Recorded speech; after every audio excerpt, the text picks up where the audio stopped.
Selamat pagi kepada semua penonton. Nama saya Yu Kaisen. Nama saya Lim Junyan. Hari ini kita akan berbincang tentang perpaduan antara etnik di Malaysia. Sekarang COVID-19 cases semakin banyak dari negeri.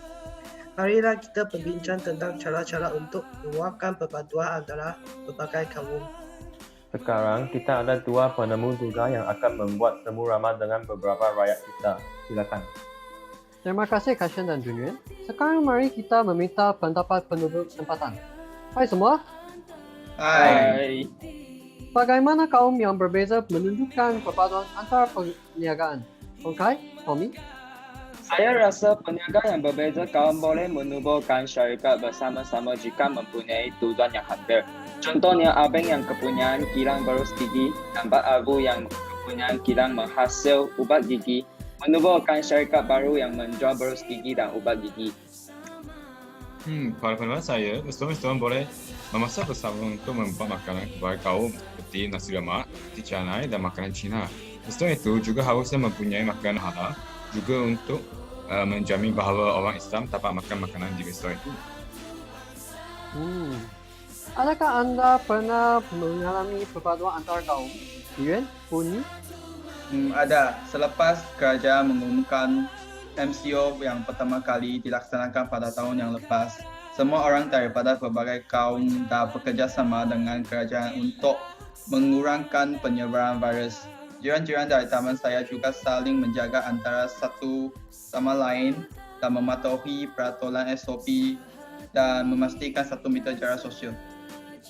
Saya juga ada. Perkara yang paling saya ingat ialah saya dengan rakyat Malaysia yang pelbagai kaum memberi sokongan kepada Datuk Lee Chong Wei di restoran Mamak semasa beliau berlawan dengan Lintan serta Chen Long di Olimpik 2016. Dan apabila beliau mengalahkan Lintan, kami semua berasa bangga dengan bersorak bersama-sama. Oh, ya ke? Apa pendapat anda, Jasmine Indo? Sangat tersentuh apabila membaca sebuah artikel yang mengenai sekumpulan sukarelawan dari berbagai kaum membuat inisiatif Kita Jaga Kita untuk membantu komuniti terdedah dan barisan hadapan di negara kita semasa COVID-19. Semasa pilihan raya umum Malaysia, rakyat daripada berbagai kaum bersatu menyokong parti sasaran mereka. Bagi saya, pilihan raya pada tahun 2018 adalah pengalaman yang sangat mengagumkan kerana dapat menyaksikan peralihan kuasa secara aman. Okey, terima kasih semua. Okey, terima kasih Ken. Sekarang kita meluangkan masa untuk kata. Silakan. Terima kasih Junyan. Sekarang saya akan tanya satu soalan kepada penduduk tempatan saya iaitu William, Joka, Ziling, Tonsil dan Kecil. Sekarang soalan saya, apakah yang boleh kita lakukan untuk mengekalkan persahabatan antara berbagai kaum? Antaranya ialah kita boleh menyertai pelbagai aktiviti dengan kawan-kawan yang berkaum lain. Contohnya menjemput mereka bermain badminton atau bola keranjang supaya dapat memupuk hubungan yang baik. Selain itu, mengadakan satu WhatsApp kumpulan dalam penghuni taman. Dalam WhatsApp ini boleh mengeratkan hubungan perpaduan melalui aktiviti dalam masa MCO seperti pembelian makanan secara berkumpulan, berkongsi berita COVID-19 terkini.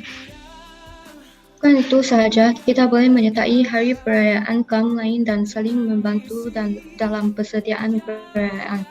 Contohnya, orang Cina dan kaum lain boleh meraihkan Hari Raya Aidilfitri bersama-sama dengan orang Melayu. Di samping itu, kita boleh berkongsi makanan tradisional ini sendiri dengan kaum lain semasa perayaan.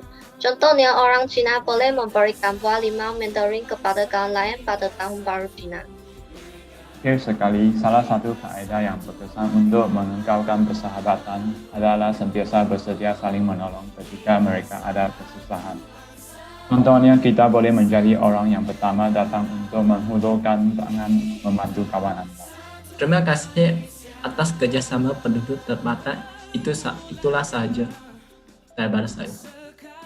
Terima kasih kepada dua penemu tugas dan kepada yang semua yang setuju untuk ditemu buat.